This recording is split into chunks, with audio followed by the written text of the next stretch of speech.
Adeshima my mamunyina jo UTV kase boy en saka na de ebrem ye de free house abeka junction Accra na yeto amane mo betimi so ahweye ewo Facebook live ukwa YouTube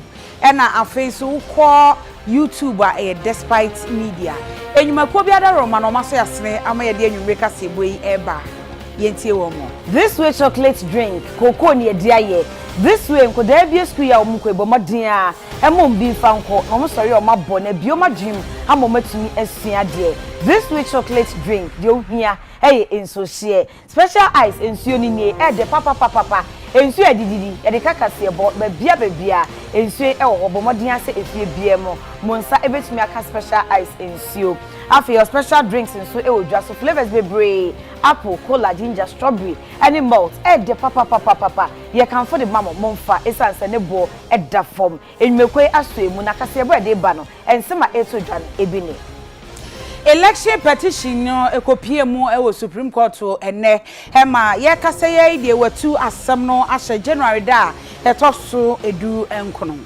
honorable state mensa bonso say independent mashebedwani a wasi gina ise wode ne ntoma ebo NPP for de ano no ebema wo mo abeye majority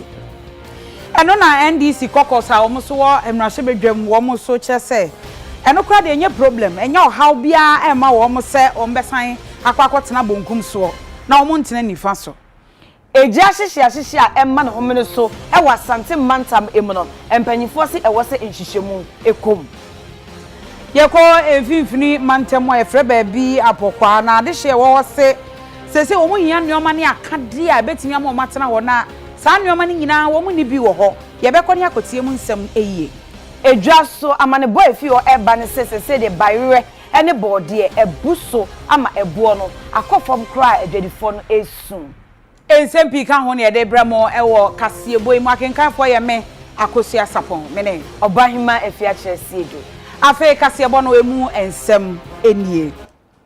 so manfo ebekaye a encheye na enkane mampanyi John Dramani Mahama ono ne 2 franka ema NDC amanyokuo no afimpinu ne aduonu Ghana ya ba ye kokoto ya Afia etwa mu no December da na ethoso enson eno enam so ema ye to abani wieye ema abato komisa boboye no wo chese na nado danko akufo ado ono na edi enkunim a ene woye Ghana mampanyi no ena enkane mampanyi John Dramani Mahama chese so wo hwe abano ema epiemu ene nioma bi ekoso anya de a wote ase ema ne yeye nti ode akopie mu ewo Supreme Court se de emra no ese no na ene court ko asetena court baten ekọ asetena no enam so ema ene ya ye kase ya idie ye betimi akase January da etoso edu enkron court be sa atena sibio na sa petition watie mu ensem na afei ye ka asenie no a watoa so anase wode afiti eho na ene de ma omo ekọ ye nyina ene se enka ne mampanyi John Dramani Mahama chere se ne petition ya wode kọ ye ene se de wo mo a wo twe wo mo awura asem ni mu na oma ba be yi wo no mo ho ano no se de wosi eka ede kire wo mo no na ekame aye se adane enti dane adane ene se wosi mampanyi Akufo-Addo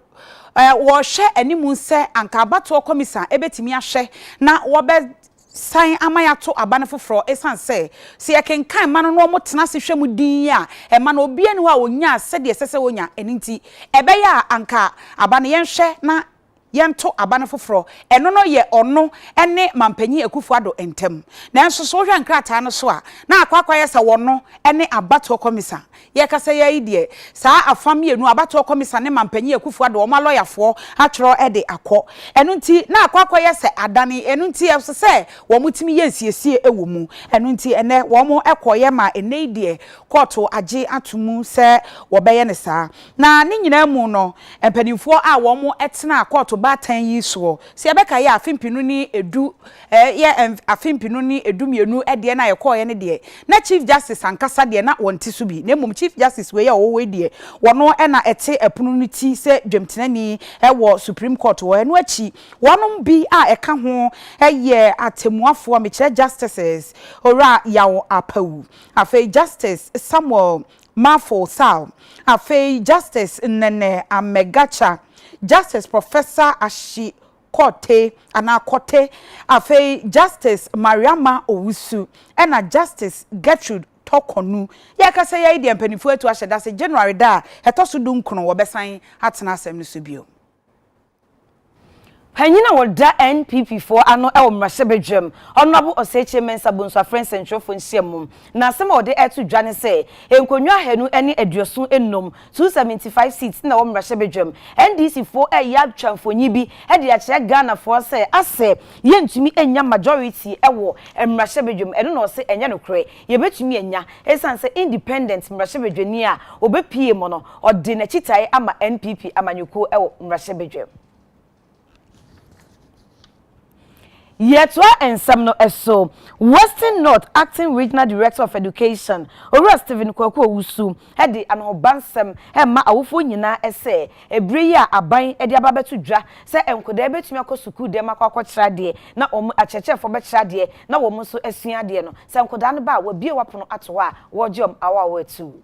Omampanyina kasa kyerɛ sɛ yɛmbie school nti school sawodo Ghana asɛni de ɔmo ba bibie coronavirus nintino enkoda no etena fie busome nkono ani akyire Western North Mantam no kwankyerɛfo panyin ɔhwɛ enhumasua so owura kwaku su ani UTV edi nkɔmɔ akyerɛ sɛ de aban aka no wɔn bɛyɛ ne pɛpɛɛpɛ ahwɛ aboa me yɛbie school na enkoda no akwa akosua de san sɛ da kyenkyeremai ɛne enkoda no a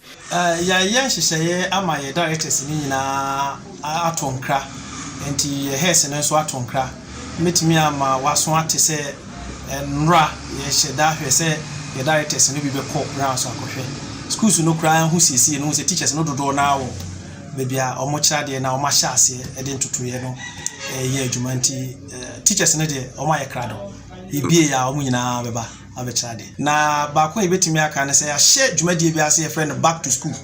ye hu se enema ba ko anambi no bi betimi atwen kra no every school mu abre school abi ebi ahase ye adwuma ye onema bibre betimi atwe wo ma ye nyina yetimi nim enti de aka ho asem ne se ye community to community na ye ne awofo ne nkwara na di nkomo na teacherfo na age ato wo so a omo ye se adwumadie no enti district bia or task force region yeso ye we task force a ye rekru bia mu ne ama awofo na so ate se ye akyerɛkyerɛfo ne de ya ready na UTV bi so mo se school sawodo ne mu afufu anase ngura age wo mo abosoro mbe ye ne den sei ene wakasaye adodo no bi wo ha na se de ewura na si afu aye no wo de akra no kogina ni mu do a enye eno nti omo ne unit committees ne assembly members na ahemfo no nkasa na communities na nkasa emwa no omo no do maye ne mu anim ho edan anim kakra ne classroom na preparade yegidi ye se emofra no ebetumi aye se adwuma na ka ontiti aye de mu omo no enti eno de yemie school adwada no na bibia da ne kwan so ankra no betimi abesuade ye free one na ye call tema port na ekwakuo ahodo a wo mo bo mo sesen ye wonwuma e wo tema port abo aban no abaso se ye kan integrated customs management system ye twanitia e kan icoms a wo de ba ye na abo mo papa sene se de na wo de GC net system no e ye adwuma Eko ahodo yi de ensem nyina atudwa ene ewotema na wochemu se ade a integrated custom management system no de aban de ba Afia etwem no ade a abo papa na edi kan wone kire se ade a ye ntam so Afia ho hare so ewo mu na se wokọ nso a system no endi omunyamo eno na wonam so na wode asida PSA edema eye oman no na fe nso aban no na no na opani ya no na ye give jom training edema etema eye ku no metre owura Alex Esiama ono ye ntwi komo no nsema okan no ebi eni ICOMS is doing very well, it's doing very good, and customs can even testify to that because of their revenue generation. The difference is clear,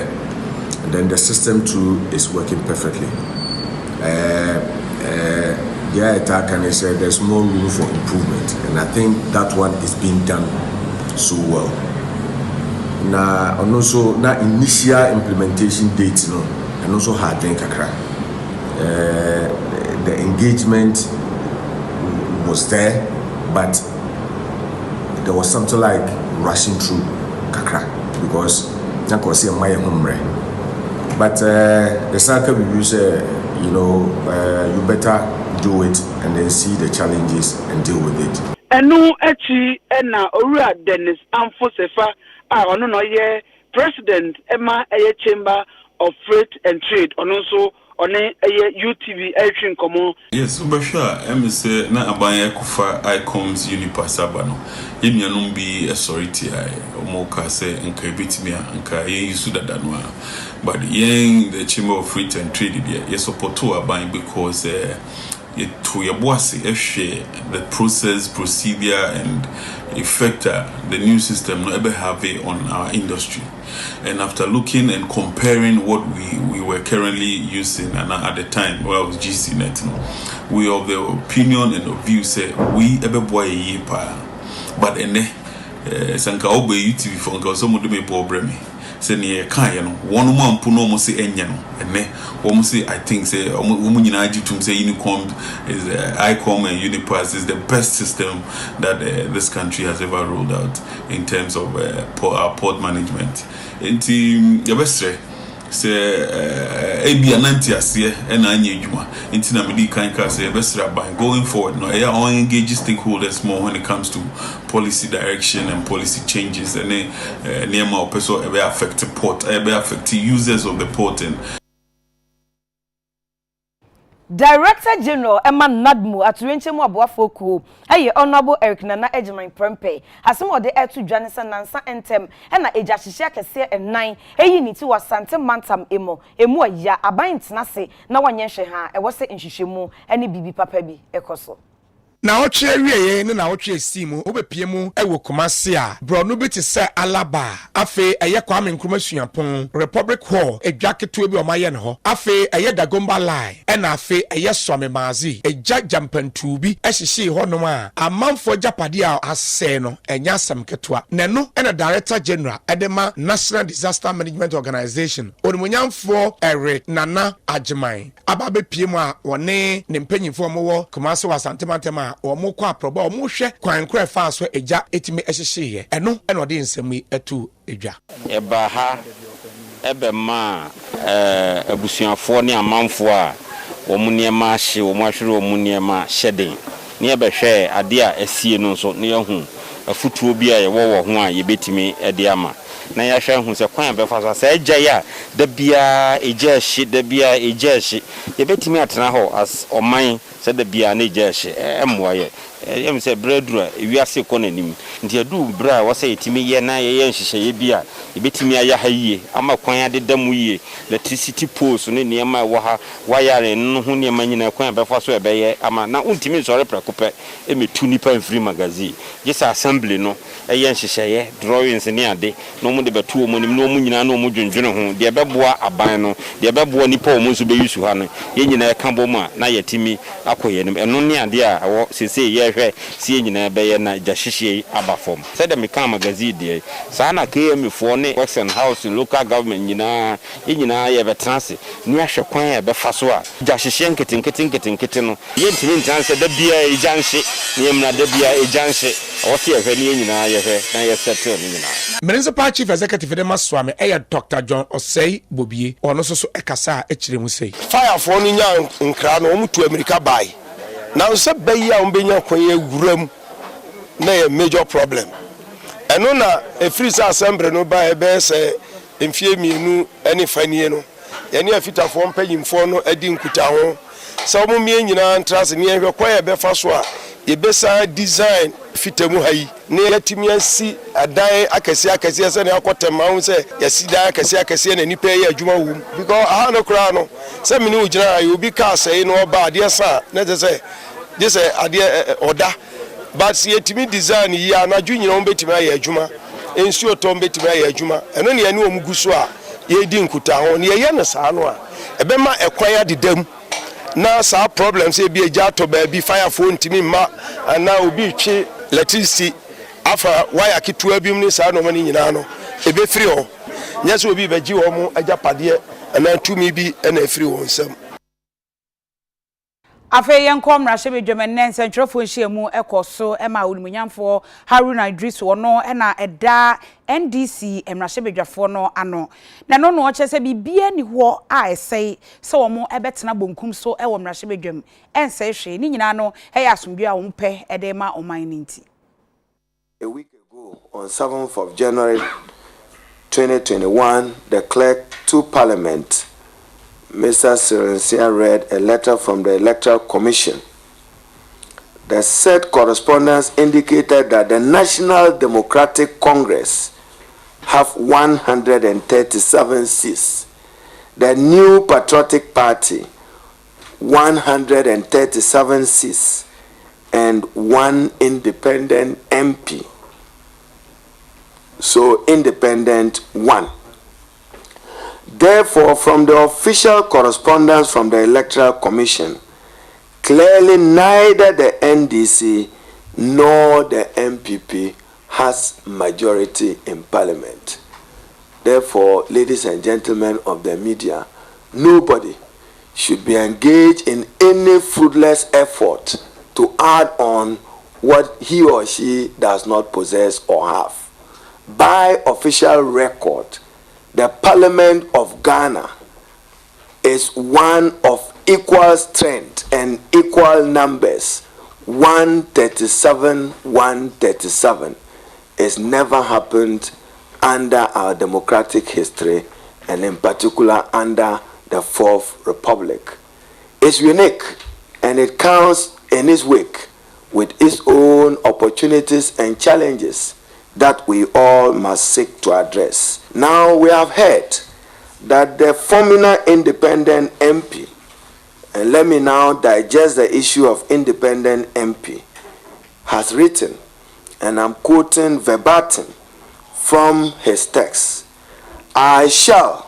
for the purposes of transacting business in the House, associate with the MPP. The media get the words. Associate with the MPP caucus in the 8th Parliament.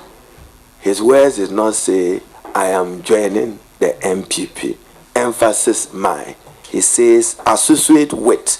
the MPP caucus in the 8th Parliament. And distinguished ladies and gentlemen of the press, may I, with some respect, refer you to Article 97, Clause 1H of the 1992 Constitution, which provides, and I quote, a member of Parliament shall vacate his seat in Parliament if he was elected a member of Parliament as an independent candidate and joins a political party. That is why advisedly and wisely he is not seeking to join a political party, and therefore nobody should just do an easy mathematics of a 137 plus 1. I will cooperate, I will collaborate, never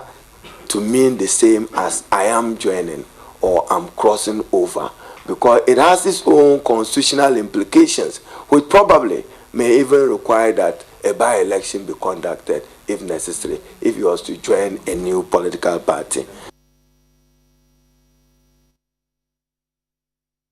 Asem Korea and one opinion of that NPP for ano Hewom Rasebedwem Honorable Osechi Mensabonso essay. Say independent candidate or associate you or collaborate you. Ni nyina no wakasa wode ne ho ebebo NPP for enti eno ma wo NPP for ebeba beye majority.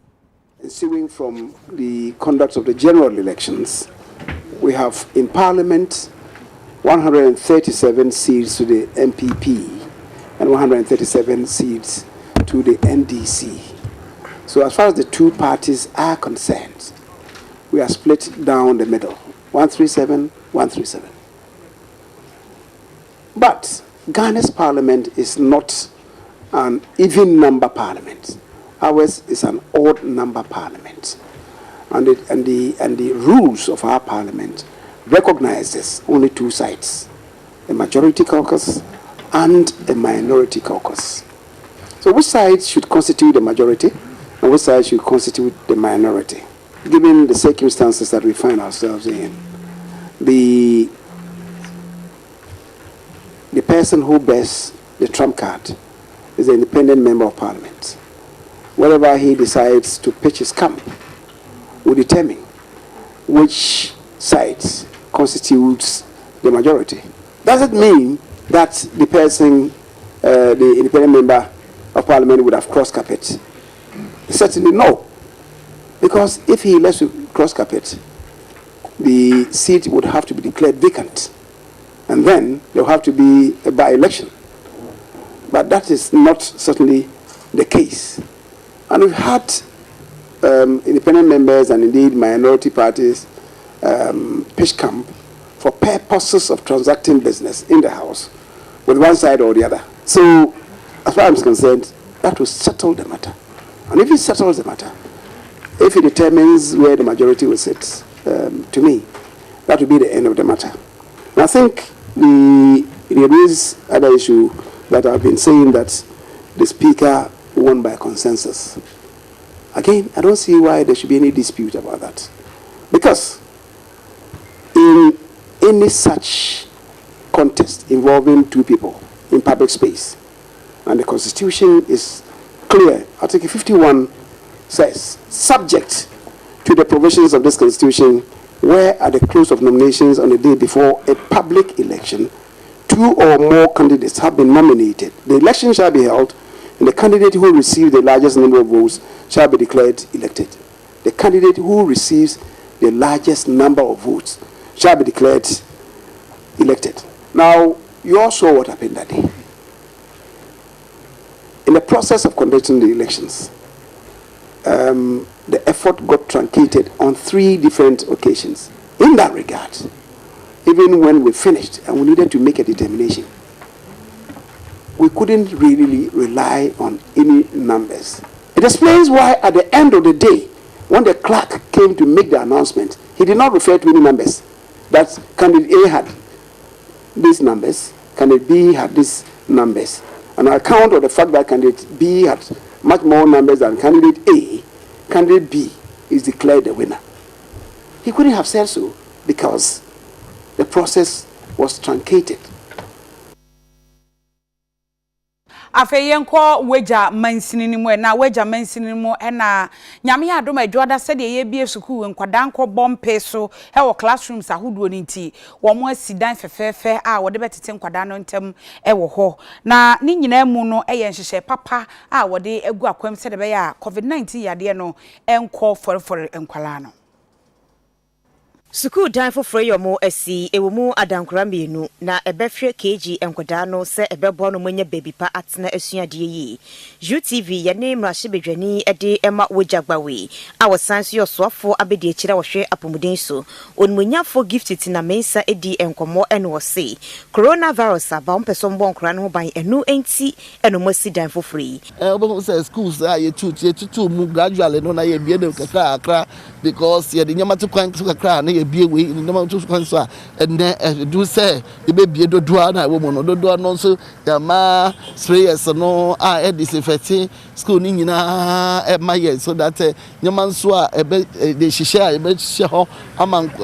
kwala no so nya space e wo schools ni mu no sa na ye no hwa aha crackage na ye bie wa ha no nti say emya mankwala no encrowd no but who say when so will help to space the children here having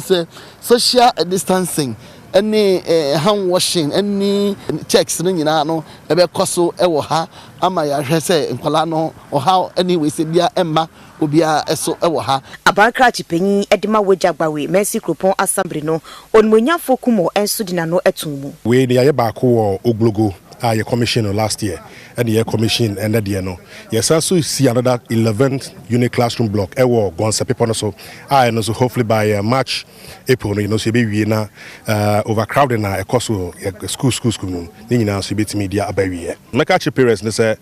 memo bia eye mo hihye no there was a ban a year to protect the lives of their kids no ya hwe aya ye be make sure say nkrade nyina so betimi abesku asua de akofie no muntimi fa yare no so enkom ho enfa nkoma omawofo no munya gidie e wa ban nim sa ban ne be ye bibia to protect their walls for them na yeso leaders ye war municipality no education no they also yeso ye digu akwan mu make sure say omomba na eba ne benya conducive environment to study no so no ye be make sure say those things will be rolled out.